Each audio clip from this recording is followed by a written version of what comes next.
Hello. Hello. Hello. What are you doing? How is everybody? Everybody's fine. Good. I'm fine. I'm speaking for everybody. Sorry. You can speak for everybody. That's okay. You can do that. Welcome to the Simply Together show. Nice to see everybody who's here. Hosting today with the gorgeous Shelley. How you doing, Shelley? I'm good. The sun's out. It's dried up from what it was a bit earlier. So yes, lovely. Good. So we've got a couple of guests today, haven't we? Yeah, we have. Yes, we've got one very bright gentleman in with us today. But then Alva is always a very bright gentleman. You can always know when he's around, both with that gorgeous smile. with no teeth. With the missing teeth.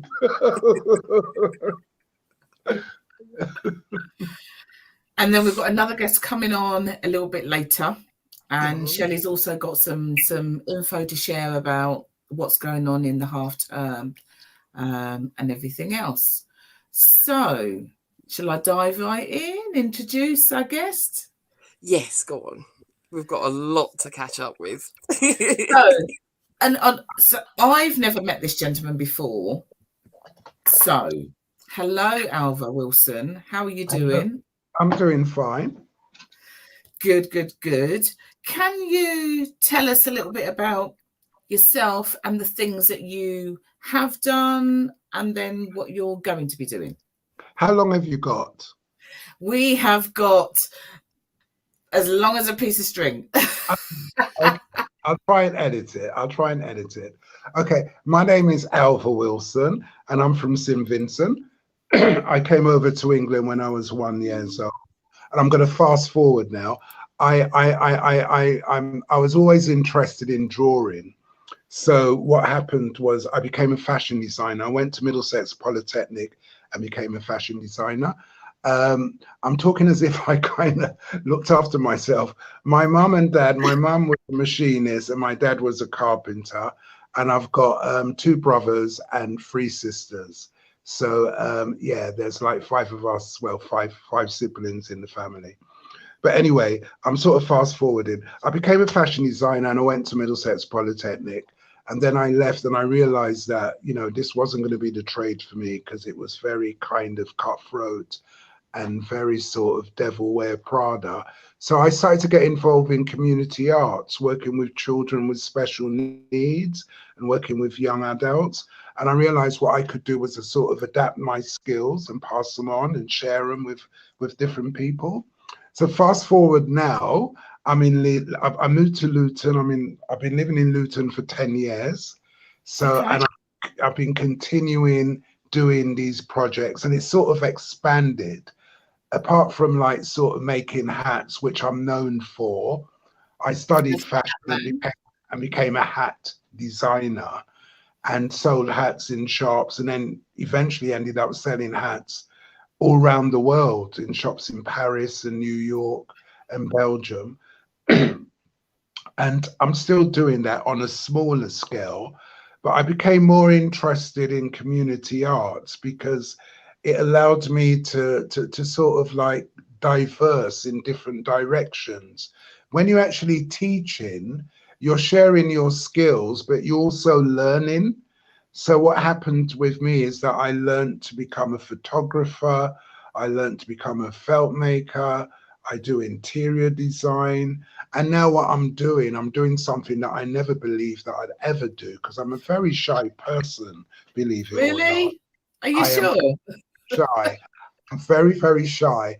And now what I'm doing, I'm actually putting myself on a platter and standing in front of an audience and doing a talk performance about my life and how I survived the 80s. It all started off with a talk for Black History Month last year at Wardown Park Museum. They asked me to do a talk on the Windrush generation, fashion and styles, because I was actually a Windrush child. I came over here not on a Windrush ship. I came over here on an Italian ship from St. Vincent with my mummy. I've never called her mummy. You've called her your money, then you Called called her her- your mummy. Always called her mum. I came over here with my mum on a ship called Lutonio when I was 1 year old in 1959. So the talk that I did at Wardown Park Museum, it was all about that and how I grew up. You know, I can remember as far back when I was 3 years old when my mum bought my first suit, long trousers suit, and we all went to a wedding, and I remember dancing to Chubby Checker, Let's Twist Again at 3, you know, and they were throwing money on the floor while I was dancing, and that was it. That was my pivotal moment. I kind of associated dancing, fashion, food, and weddings with you know, a good life, and kind of grew up still believing that, to believe it or not. I still dance in my room thinking of happy times. Yeah. Anyway, that's it. That's what I'm going to talk about at the moment, unless you want me to continue. But of course. Okay. Hold on. So, have you travelled the world? That's one of the questions that's come up. Have you travelled the world? I've travelled. I'm there's still places that I want to go. I've been to a lot of places in the Caribbean. I've been to Antigua, St. Lucia, Barbados, and of course St. Vincent and the Grenadines. I've been to Canada. I've been to Paris. I go to Paris quite a lot because, as I said, I used to sell there's only one shop in Paris, but I needed to go back and forth to go there to, you know, deliver the stuff. I've been to Portugal, and I've been to Morocco. That's the last place I've been after, just before COVID.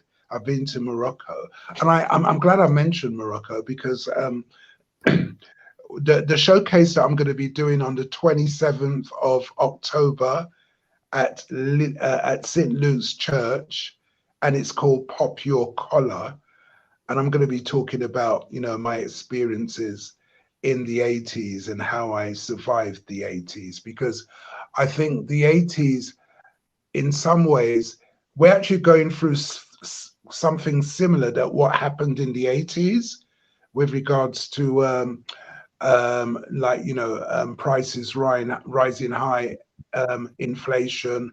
I'm not a political person, but I know what's happening now. It kind of reflects back to the 80s for me.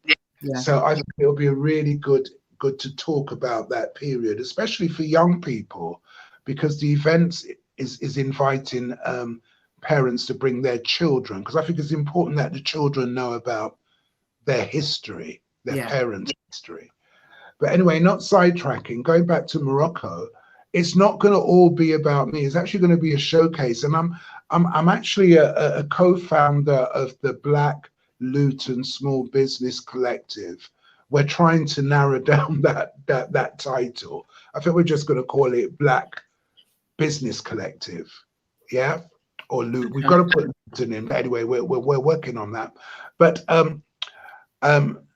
Nubian Sahara B and No Man Land, is that her husband's name? No, it's No Man Sands, that's right. They're actually going to be setting up 2 amazing stalls at this event, where they're going to be like sort of selling their body products and doing sort of like, you know, massages.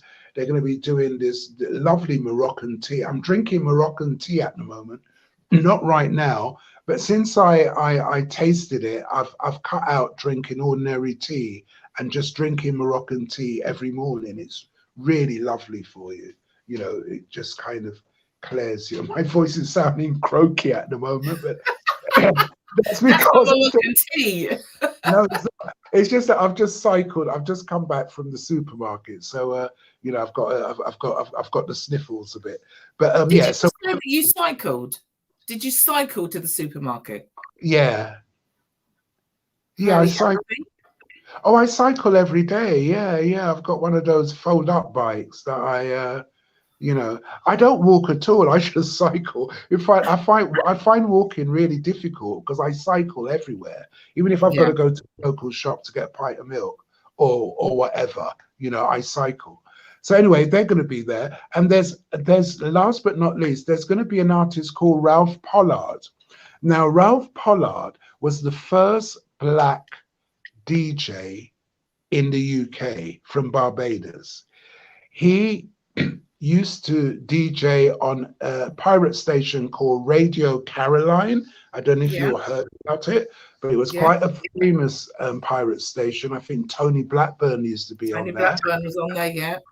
That's right. And Ralph Pollard was the first black DJ in the 60s who used to be. His name was Ray Cooper. And he's going to have an art exhibition. He's an artist now, so he does very nice sort of, I'd say his work is not figurative, it's very sort of abstract, very conceptual. So he's going to be having an exhibition at the showcase. So it's going to be quite an exciting mixed bag of talent. So why did you decide to put this together?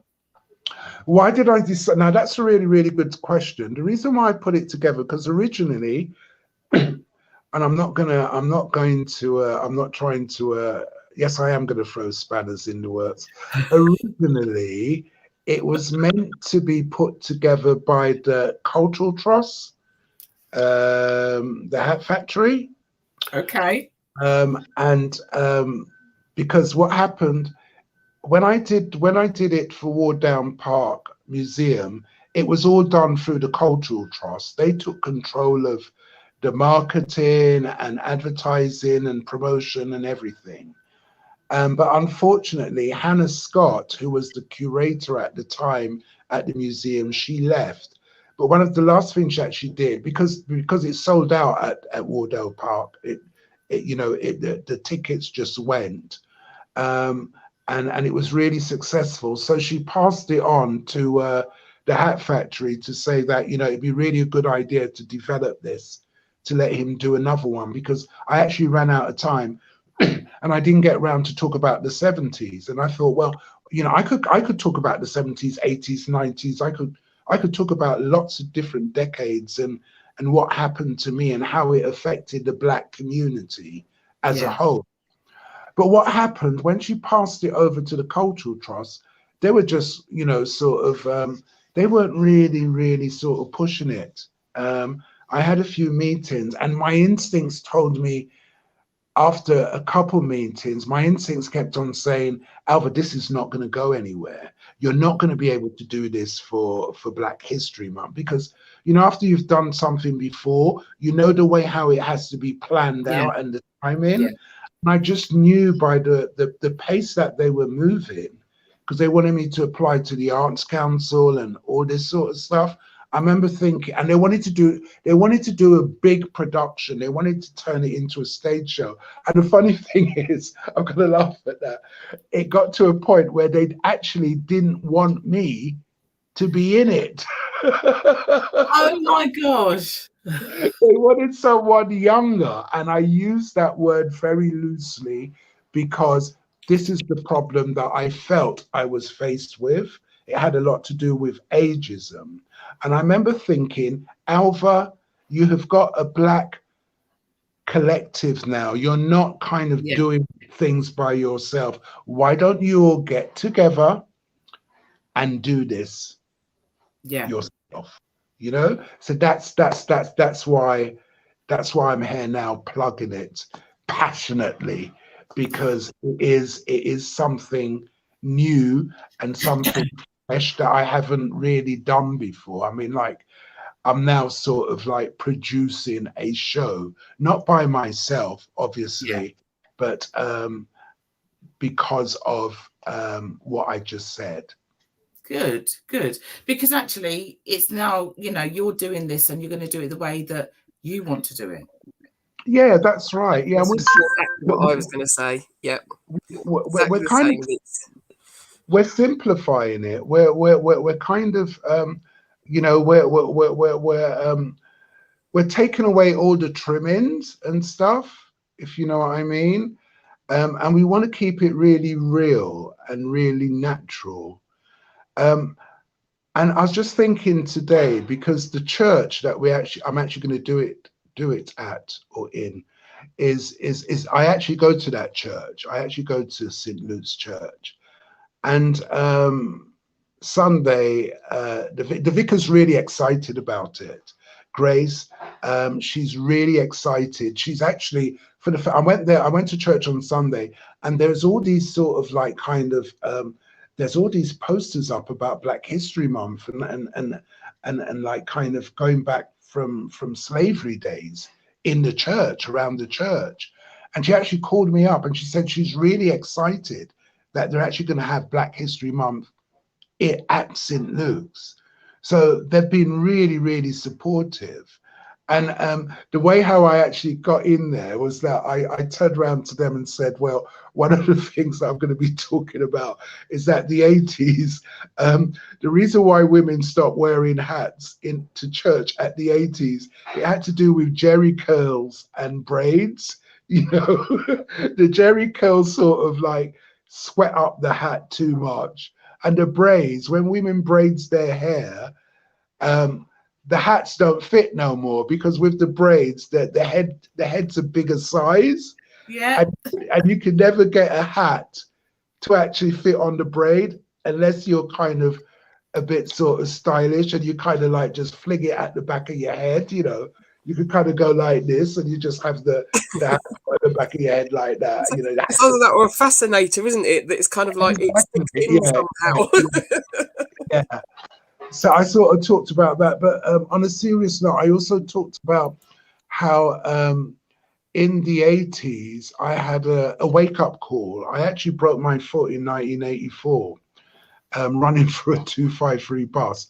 I shouldn't laugh. It was really, really painful. So I ended up being at home for like 2 months in a caster up to my leg, wondering what the hell am I going to do? I couldn't go to work. I couldn't go parties to dance. I couldn't go shopping. I couldn't go meet my friends. I couldn't meet my partner. You know, I was just disabled. Yeah. And what it did to me was that I actually started to realize that I was actually being discriminated because of my disability. And it was something that I never thought about. I knew that there were people who were disabled when I was able-bodied, but I didn't actually kind of think about it from their point of view. And seeing that now I was disabled in 84, I remember the only person that I could have talked to was God. And I was really angry with God at that time because I didn't really have any spirituality. And I was like saying, why have you done this to me? Blah, blah, blah. And then it reversed. I remember thinking it was a wake-up call. I needed to change my life because the 80s was a very kind of risky time for a lot of young people. Not only did we have the riots, you also had like the AIDS epidemic as well, you know. So it was a wake-up call for me to actually sort of reevaluate my life and actually sort of kind of decide what direction that I wanted to go. And what happened was I was really concerned about my mental health, because what happened, all my friends just deserted me. It was like kind of, I can remember a quote that a friend of mine, boyfriend, said that he went to India and he caught malaria and he actually went partially blind. And when he came back, he said, now I could see who my true friends are. And I'm getting emotional now. I kind of felt the same way, you know. I felt that I needed to change my life. Yeah. And I did. I ended up sort of making hats. I made over 50 hats. And I was like, well, what the hell are you going to do with all these hats? And I was there saying, well, I'm going to sell them on a stall. And I opened up a stall at Camden Town. I knew nothing about hat making. And I opened up a stall on Camden Town. And I remember like my cousin came with me and I was like, oh no, you know what? I'm gonna pack up and go. He says, no, hold on a minute, hold on. There's a lot of people interested. I could see that they're interested. I was like, nah. And then they started to buy them. And then I went back again and I was selling more and selling more. And before I know it, I started to collaborate with designers down at Camden Town. And then I sold my first collection to the hat shop in Covent Garden. And I didn't know how to make hats. So that's how I became a hat designer. And then what happened after my foot came out of cast, I decided that I wanted to work with disabled children. So I became a play worker at a special needs playground in Chelsea, working with children with disabilities, autistic children, children with Down syndrome, children with cerebral palsy.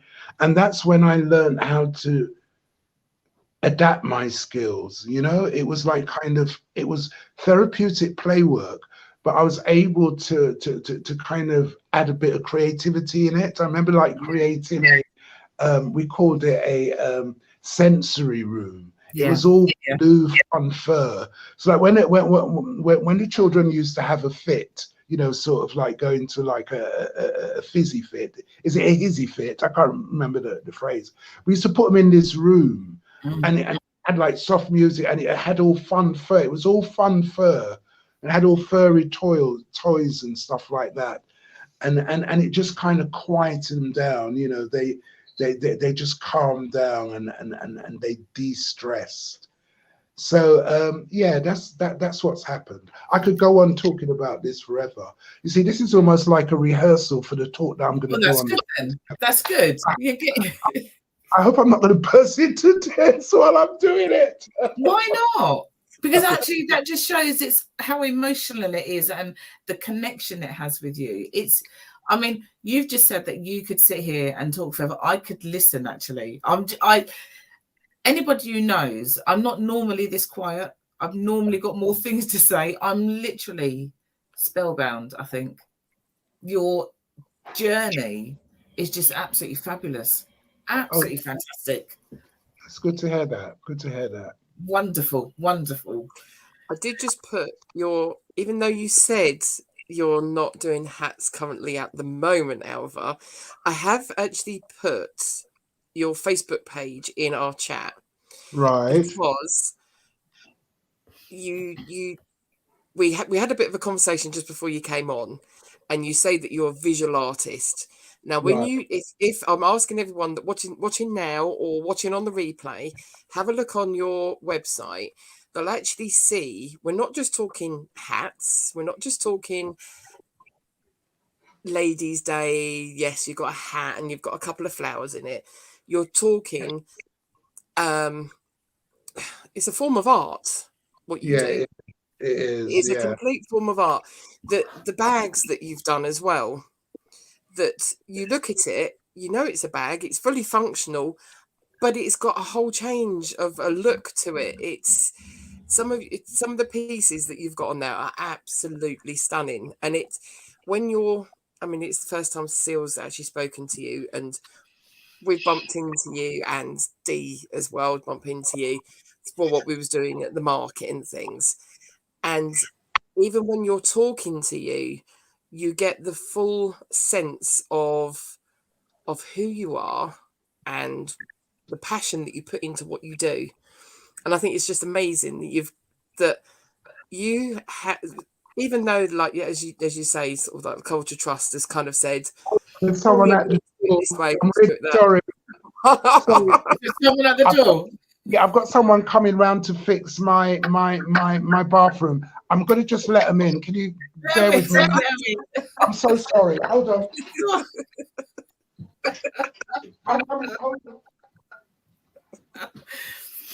So this is what happens. This is what happens.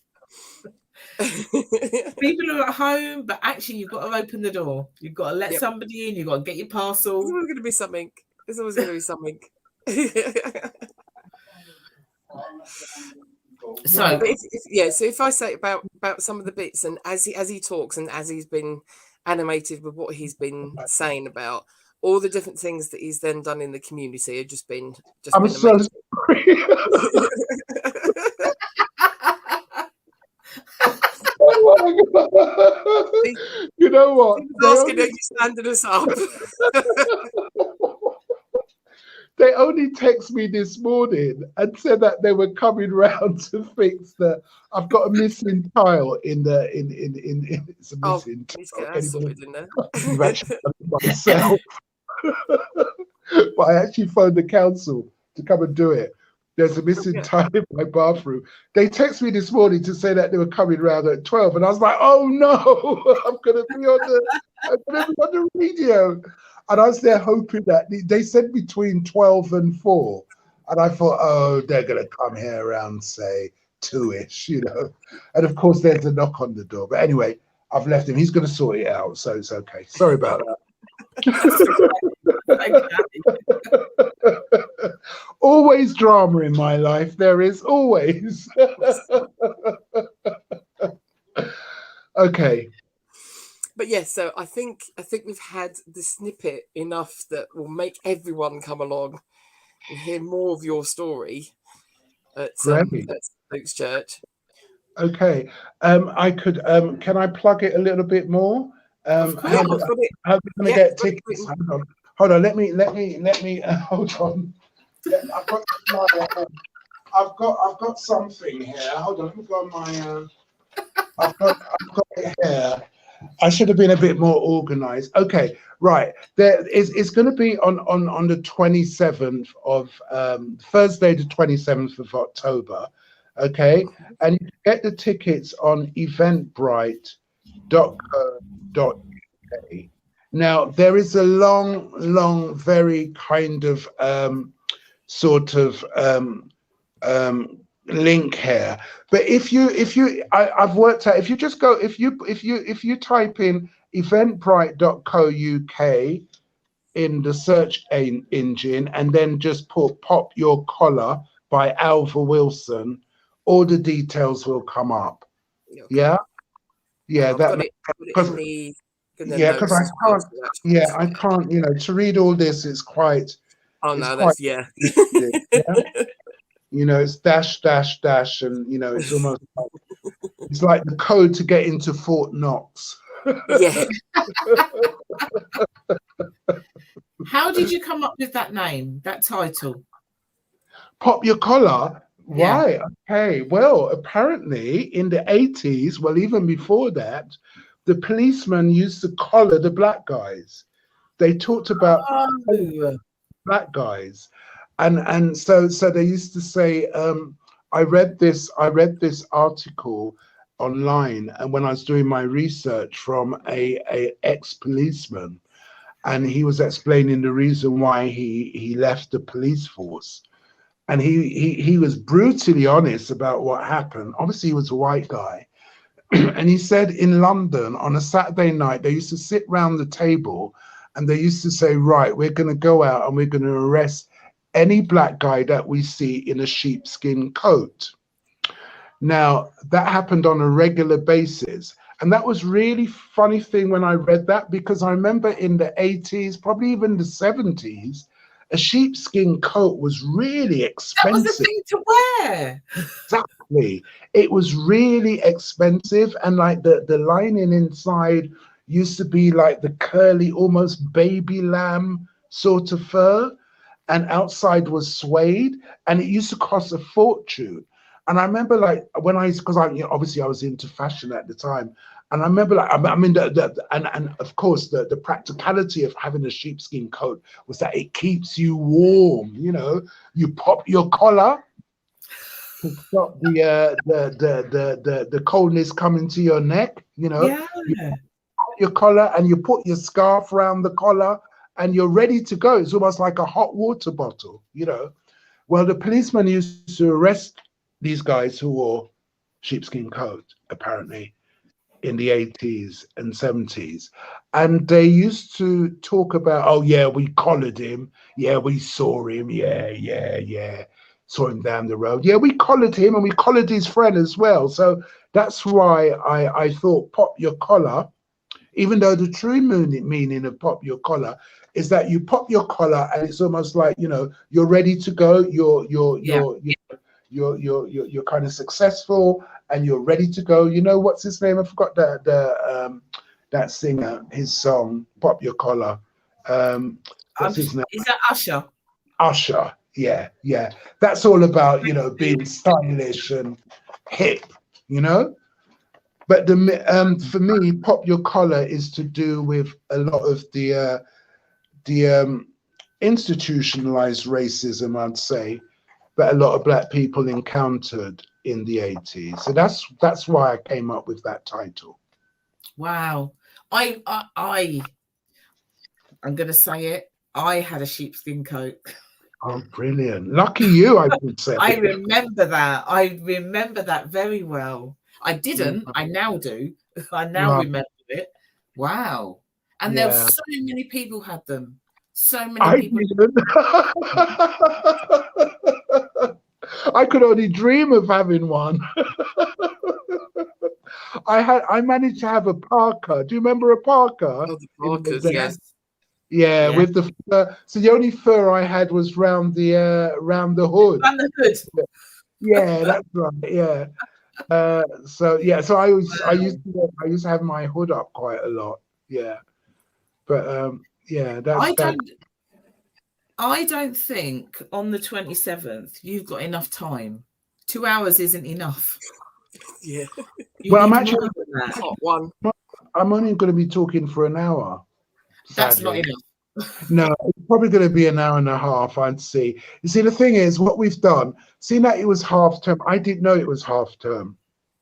And quite a few of my friends who's got children, they said that they couldn't come because it's half term and got to find something to do for the children.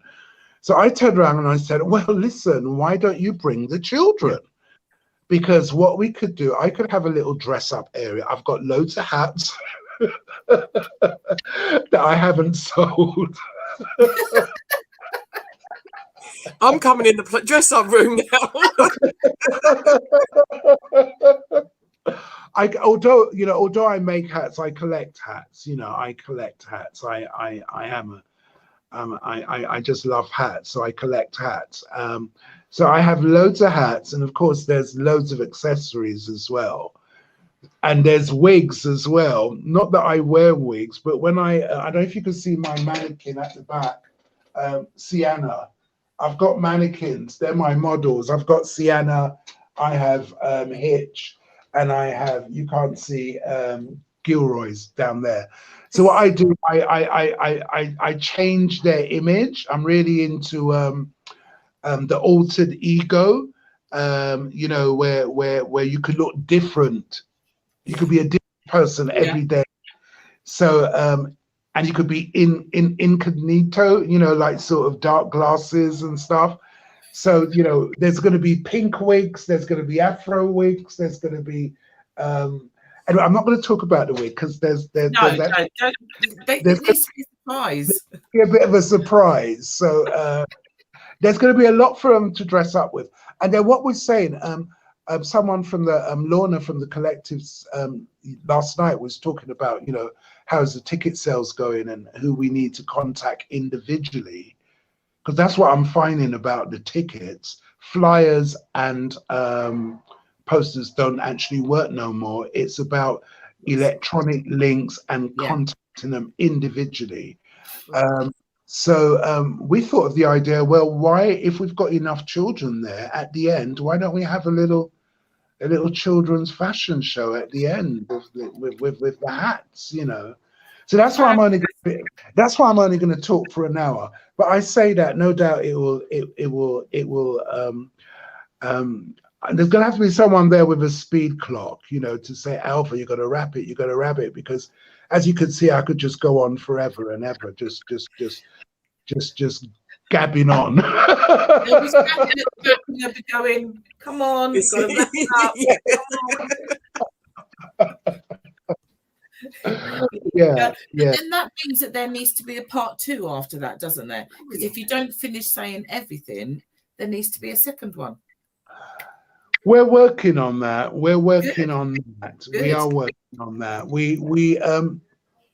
This is actually going to be the third talk that I've done since last year. I actually did a talk in London for London Hat Week. It was a repeat of the Windrush talk, talking about the style and fashion, and I did it at Morley College in London, and it it was challenging, to say the least. The response wasn't like the response that I got in Luton.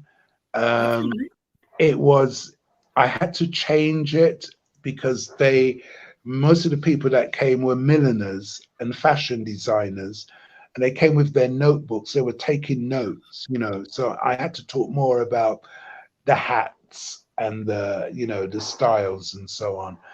And the only thing that came out of it was that there's a video, because there's going to be videos. I do these really interesting videos where they're kind of a little mini documentary of snippets of what happened in the decades. Well, for the 60s, I did this video to I think, who did it? Was it Desmond Decker? 007. Yeah. 007, Well, I did that, and it was pictures of me when I was 3 with my mom, and then it went on to showing like all the styles in the 60s, Twiggy, Yves Saint Laurent, and I had like kind of captions, titles and stuff like that. And I remember when I played it in Morley College, because the talk was down in the basement, the gallery in the basement. I remember when the music came on, I thought, oh my God, this sounds really good. This sounds like I'm at a blues party, and I could see my shoulders were kind of going like this, I was starting to rock. And then I was looking at the audience and I saw that they started to rock as well. They were rocking, And then after the video, they gave the video, it was the video, it wasn't me.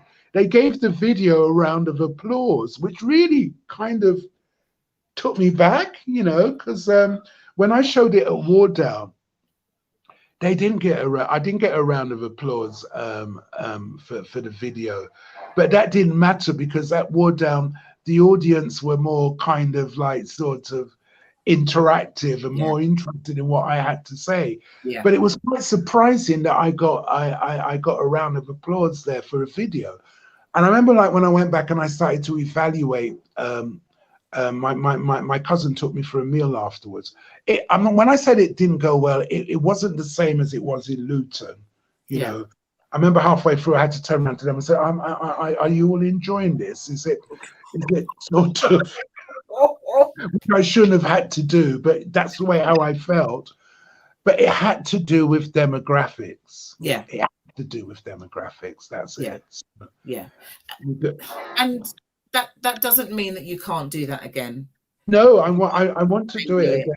But every time I'm doing it, I'm trying to improve it. I'm trying to refine it, and I'm trying to look at my mistakes and try and see how we can sort of develop it further. But I like the idea of the fashion show with the children. Yeah, that sounds really good.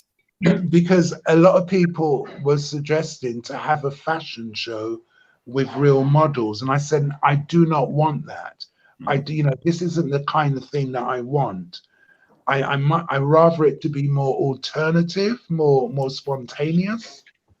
So I don't think people realise just how much it takes, like, an organisational side of things, to do something like that. Because it's not just that person's going to be wearing that. That's got to go with that, and to have an artistic mind to put something like that on. Exactly, and you've got rehearsals, you've got the makeup, the hair, you've got the attitudes. You've got to deal with all of that. So no, I rather not go down that road. Not for now. No. That'll be a bit further down the line. Well, it's been fantastic. I can't even say fantastic talking to you, listening to you. Anybody out there who's listening to this, you need to get your tickets for the 27th of October. You need to get tickets. 27th, Thursday.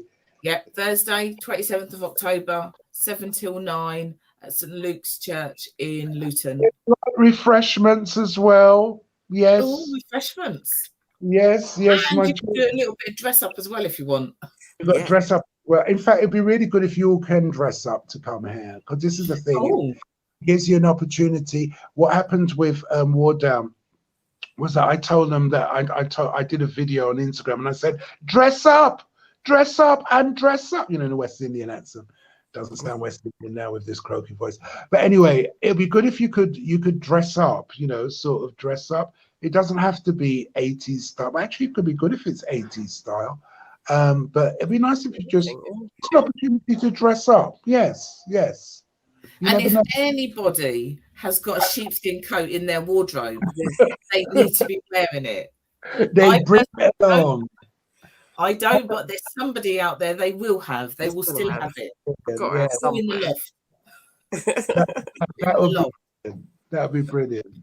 Excellent. Don't disappear. Just stay there. I will. Got a few bits to share with us before we go. Okay. All I was going to say was because as you said earlier on, Alva, that it is half term next week. I was trying to get some bits and pieces together to be able to do the post that I did for summer, where there was all the different schemes and different things that the kids had got on. There is a complaint that's going into somewhere. Luton Borough Council haven't got an active page at the moment, but by the end of today, hopefully, if not the next day or so, on our In Together, Share Together group, I will be putting all the different bits and pieces of what you can do with the kids of the schemes that I've set up. Because I've got Flying Start, we've got Central Bedfordshire Libraries. They've also always got different things going on for the kids. I do know that Active Luton are doing a free scheme for the kids swimming during the summer holiday, during the half term. And it has to be on certain dates and times and things, but there is a free swimming scheme for the kids there. So keep an eye out for that. I'm going to plug myself. There is a national scheme called Mental Health Mates, set up by Bryony Gordon, who is on Instagram and written books and bits and pieces. She set it up that there's the walks that you can do in, I think it's about 120 across the UK. And it's purely just for getting out to do with your mental health. It's nothing to do with the walking per se. It's a walk for you that encourages just to get you out of the house, move your body and connect with other people. It's peer-to-peer support. So there's not one person that you go along and you're having like a mental health conversation with someone. It is literally one person organises where you're going to walk and you're just out with like-minded people. So if you need to talk, or you don't want to talk, it's just that kind of a group. So underneath the Simply Deez umbrella, I've taken it on that I'm now the Luton coordinator. Excellent. So we're doing our first one 29th of October at 11 o'clock at Stockwood Park. We're actually meeting at the Discovery Centre car park. And it is just literally like a 40 minutes, half an hour to an hour, possibly walk. Come on to the Facebook page or email me. It's got the details on there if you want to book the space. And just come along. And we'll be doing these, I say monthly, but it might be a little bit more. And different parks across Luton. So I'm going to do Stockwood Park. I'm going to do Birmingham Park, so that's behind Sainsbury's. I'm also then going to do Leagrave Park. Just about to mention Leagrave because I was there yesterday. Yes, so they've got their cafe bit there. Yeah. I only discovered that they've got a garden there. There's the marquee. I actually Peace Pipe Peace Project. Yes, it's beautiful. Yeah. And then the other one I'm going to do, which is a little bit outside of Luton, but it's a nice park to go to, and that's the Houghton Hall Park. Now, I've picked these places because they've got, if we've got anyone that wants to come along that's in wheelchairs, you've actually got hard standing going round, and 3 out of the 4 have actually got somewhere that you can sit down and have a cup of tea and coffee if you want to afterwards. There's no pressure to it. So, yeah. So I've decided rather than just one park in Luton to do a couple of the different parks, and anyone is welcome. We'd say no children because of the conversations that are going to be possibly had, and you can't concentrate if you've got another child walking around or anything. But if you've got your little one in a buggy, so if you've got anyone postnatal depression and stuff, just to come out and walk with someone. Do say sensible dogs on leads. So sometimes I'll have my dog, sometimes I won't. But yes, so it's literally just for you to be outside the house, walking with someone, and obviously in nature, it's something that's well known. But yes, no healer. Sorry. Exactly, it is. Yeah. Yeah, fresh air is really good for you. That's why I cycle every day. Yeah. And even it's got good parks underneath the flying park, like you can hear the motorway, you can hear the planes going over the top. I did a little bit of the walk just to recce to make sure the footpath I know that is still all right. And yeah, the planes are going over every 10 minutes, but you can, if you still stand there and you can kind of tune it out, you can actually hear the birds. You can actually hear the squirrels running around. So yes. Fantastic. Yes, watch this space. Absolutely fantastic. So just a reminder to everybody, get your tickets. When is it? Thursday the 27th of look at that. Can I fit it on the screen? No, I can't. Yeah, yeah. Thursday the 27th of October, 7 p.m. till 9 p.m. It's going to be at St. Luke's Church. That's High Street, Leagrave. The nearest train station is Leagrave's train station, which is just one stop after Luton. Quite easy to find. And we have a car park there. And yes, it's going to be really, really nice. It's going to be a sort of table and chair setup. So, we're going to try and sort of create an ambience. Is that the right word? Yeah, it is. It is. Soothing way. We're going to create a really nice ambience for you. Yeah.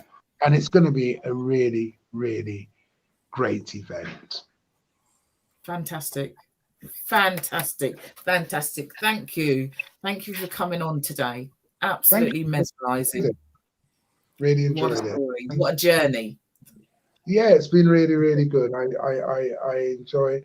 I never know how I'm going to sort of react when I talk, but I feel kind of good, sort of like shedding a few tears and opening up my heart to you. So I think I better go and see. What the. I know you need to see what you're doing in your bathroom, and we need to go as well, don't we? Okay, then. Well, have a lovely day. Nice talking to you all, and you too. Hopefully, you at Pop Your Collar. Yeah. Definitely.